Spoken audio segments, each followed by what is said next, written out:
Assalamualaikum warahmatullahi wabarakatuh. Adik-adik mahasiswa, bertemu kembali dengan saya, Tauwib, dosen pengampu mata kuliah ergonomi, program studi pendidikan teknik mesin, Fakultas Keguruan dan Ilmu Pendidikan, Universitas 11 Maret. Mata kuliah ergonomi ini merupakan salah satu mata kuliah yang pilihan di semester ganjil tahun 2020 ini. Sebelum saya membahas lebih detail mengenai ergonomi, saya akan mulai dulu dengan beberapa pertanyaan. Berbicara mengenai ergonomi, apakah Anda sudah pernah mendengar atau bahkan mengetahuinya? Berapa banyak produk atau sistem yang Anda gunakan sehari-hari? Apakah Anda merasa tidak nyaman, bingung, kesulitan di saat menggunakan atau mengoperasikan produk atau sistem tersebut? Ilmu ergonomi itu sangat erat kaitannya dengan kehidupan sehari-hari kita. Ambil contoh, kursi atau ruangan Anda dihadapkan pada saat di kampus, kursi atau ruang kuliah yang tidak nyaman, kursi kendaraan umum seperti angkot, bis, ataupun jenis kendaraan umum lainnya yang tidak nyaman. Anda merasakan pegal-pegal dan nyeri pada pergelangan tangan, leher, ataupun pundak pada saat bekerja lama dengan komputer, atau bahkan ada beberapa yang melakukan kecelakaan di tempat kerja. Hal itu semua berkaitan dengan ergonomi. Ergonomi berkaitan dengan lingkungan kerja, peralatan, fasilitas, mesin, hardware, software, atau dengan sistem manajemen lainnya. Ergonomi adalah tentang bagaimana manusia bisa hidup dan bekerja serta berinteraksi dengan elemen-elemen tersebut dengan efektif, nyaman, aman, sehat, dan efisien. Istilah ergonomi banyak digunakan di kawasan Eropa dan Asia, sedangkan di wilayah Amerika itu lebih dikenal dengan istilah human factor engineering. Ergonomi adalah bagaimana kita mencoba menyeimbangkan antara tuntutan pekerjaan dan tugas dengan keterbatasan kemampuan dan kapabilitas yang dimiliki oleh manusia. Jadi kita gunakan ilmu ergonomi untuk merancang peralatan, tempat kerja, dan lingkungan kerja agar dapat fit dan sesuai dengan karakteristik penggunanya. Prinsip ergonomi adalah fit the job to the man, atau fit the job to the user. Ilmu ergonomi sendiri terdiri dari beberapa bidang kajian.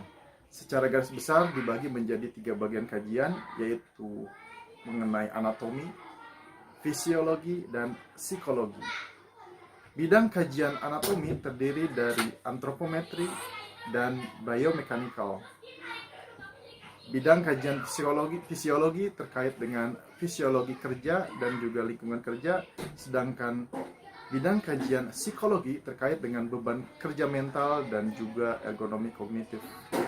Konsep-konsep tersebut akan kita bahas pada pertemuan selanjutnya, termasuk bagaimana penerapan dan evaluasi ergonomi di tempat kerja.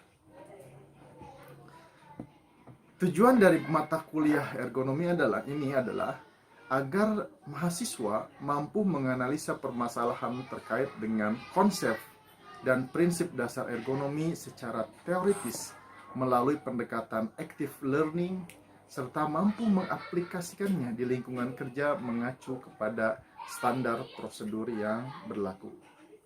Mata kuliah ini akan dilaksanakan selama kurang lebih 1 semester dengan 14 kali pertemuan, ditambah dengan ujian tengah semester atau UTS, dan juga di akhir akan dilakukan yang namanya ujian akhir semester atau UAS. Metode pembelajaran ergonomi akan kita lakukan di semester ini dikarenakan saat ini masih dalam suasana pandemi. Kita akan lakukan dengan metode daring. Akan tetapi jika perkembangan situasi memungkinkan untuk dilakukan tatap muka, maka kita akan kombinasikan dengan metode luring atau luar jaringan dengan tatap muka langsung di kelas. Penggunaan metode daring akan dilaksanakan melalui proses sinkronus ataupun asinkronus. Sinkronus dengan melakukan yang namanya video conference langsung dan live chat, sedangkan asinkronus dengan pendalaman materi yang semuanya sudah dipersiapkan di Spada UNS. Ada beberapa tahapan dalam proses pembelajaran yang akan kita lakukan, yaitu Anda bisa membaca dan memahami modul serta mencermati video pembelajaran yang sudah disiapkan. Kemudian Anda membaca dan memahami PowerPoint yang sudah disiapkan di Spada.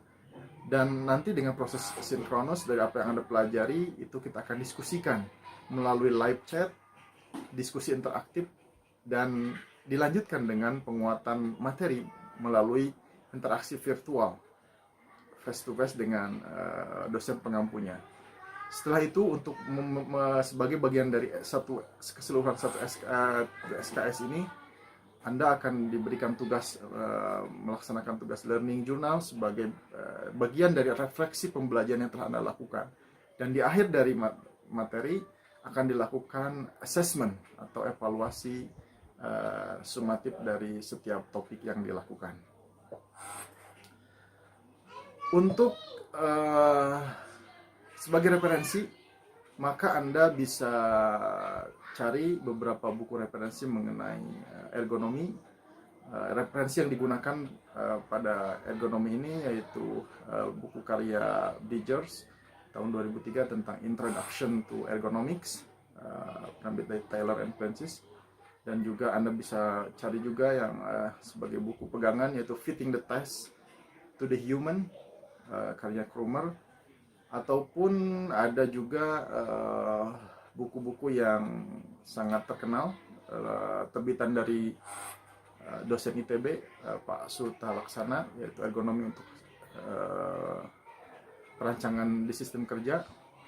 Itu juga bisa Anda gunakan, yang semuanya itu akan memperkaya diskusi kita selama kurang lebih 1 semester ini, sehingga nanti di akhir dari mata kuliah ini diharapkan Anda semua bisa memahami mengenai ergonomi dengan sebaik-baiknya, dan tujuan dari pembelajaran, capaian dari mata kuliah ini bisa tercapai seperti dengan apa yang telah saya sampaikan di awal tadi. Demikian sekilas pengenalan ergonomi sebagai sebuah introduction yang dapat saya sampaikan pada pertemuan kali ini.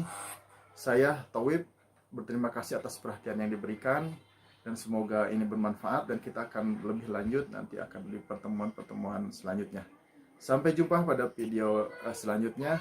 Assalamualaikum warahmatullahi wabarakatuh.